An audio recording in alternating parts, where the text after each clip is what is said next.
Well, maybe context makes a difference. See, because this week we saw what happens when our words appear without it.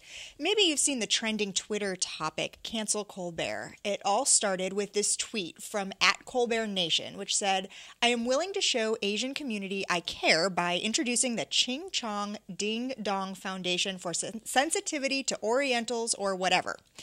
@ColbertNation was the official Twitter account of the Comedy Central show. More on that later. But anyone who had seen the show last Wednesday night on Comedy Central or online had the context to understand the tweet. Here it is. On the show, Colbert mocked Washington Redskins owner Dan Snyder for setting up a charity to aid Native Americans in lieu of changing the team's name. The name of that charity?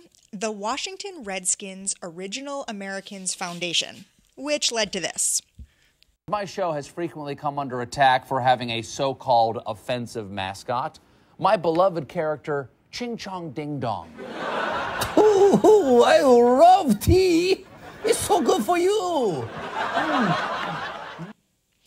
Colbert, in his satirical way, said that he would start his own charity, inspired by Snyder. The point is, offensive or not, Ching-Chong is part of the unique heritage of the Colbert Nation that cannot change.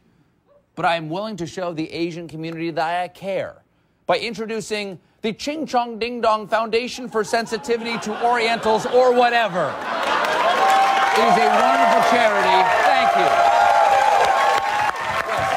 Yes. I will applaud my sensitivity as well. It's a wonderful charity that's already provided 3,000 of those triangle hats to Asian Americans in need. I assume there's a need because I never see him wearing those things anymore. And I owe all this sensitivity to Redskins owner Dan Snyder. So Asians, send your thank you letters to him, not me. You can see the full clip on our links blog under the programs tab at KBIA.org. But earlier in the clip, before announcing this satirical charity, Colbert had been talking about how some of the things it was going to be doing, they had donated a couple of $1,000s toward the purchase of a backhoe for use by Native Americans in Oklahoma, the purchase of 3,000 winter coats, a couple of things that really didn't seem to have a whole lot of impact, and that was what led to Colbert's reaction there. But this blew up, and this blew up fast.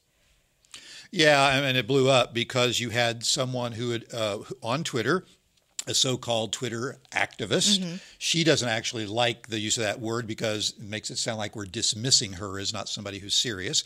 But she had been involved in other hashtag campaigns before as they related to how Asians, especially Asian women, are treated. And so, I mean, she probably had we'll take her at her word that she had a serious purpose for what she was doing, but she knew that using Twitter and creating this hashtag campaign was going to get a lot more attention than writing a blog post or a letter to the editor or whatever. And when she started this campaign, Cancel Colbert, sure enough, it took off, it started to trend, and then the mainstream media pick it up, and they just can't stand to pass a story that has some sort of social media involved in it now. It's cool to have a story about that. So there you go. Now you've got millions of people talking about it. And it seems to be cool when that social media story is along some sort of cultural or social chasm, which is what this is sort of brings about. And it's about media that's not you.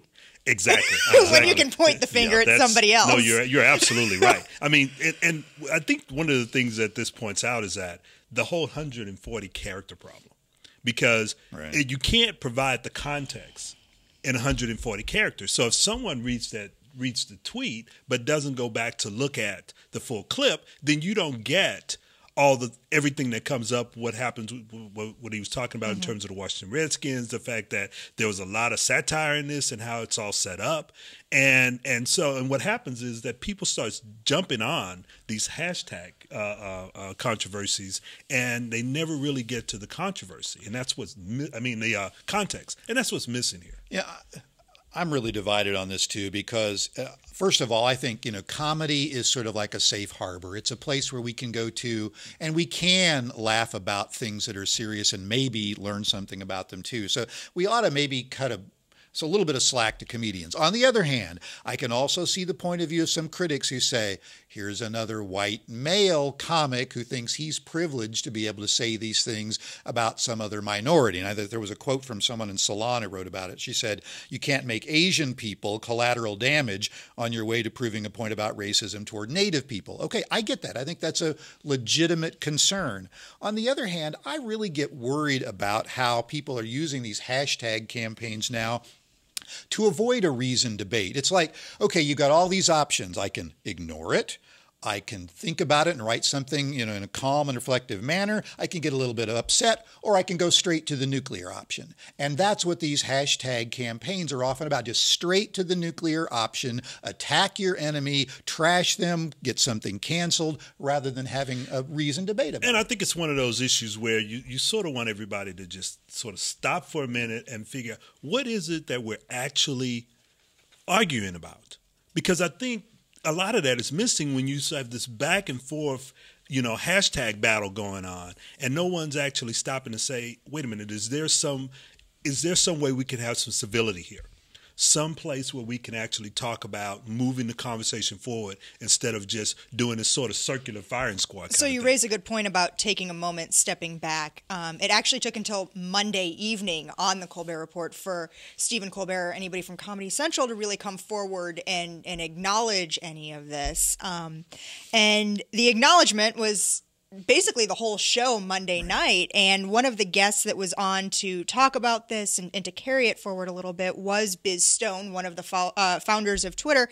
And they literally blew up and killed that Twitter account. Was that a smart way to go about doing this? Or should there have been maybe more transparency about what happened? I thought it was funny, and I also thought to a certain in a sort of passive-aggressive way, he did kind of apologize, or at least explain, I didn't have control of that account, I wouldn't have done it that way, the context is important. But he continued to be offensive in his own way, and I kind of liked it myself. He summed up at the end of the show basically saying, I was canceled, sort of, for 3 days, just like Jesus. Great, that's hilarious. Stir the pot, just a little bit more. Just being sort of self-deprecating, I think, kind of calmed the waters a little bit for those who are supportive of Stephen Colbert. But I also think that part of the reason why they decided to go this route was that when you get the national media involved, when it really blows up. I mean, if it just would have stayed in the Twitter world, he probably wouldn't have went to the extent of an entire show. But once it went national, he sort of had to figure out some sort of way to come. He got a good little bit of media criticism in there toward the end, too, by saying that for a little while, CNN stopped its coverage of the Malaysian flight to focus on him.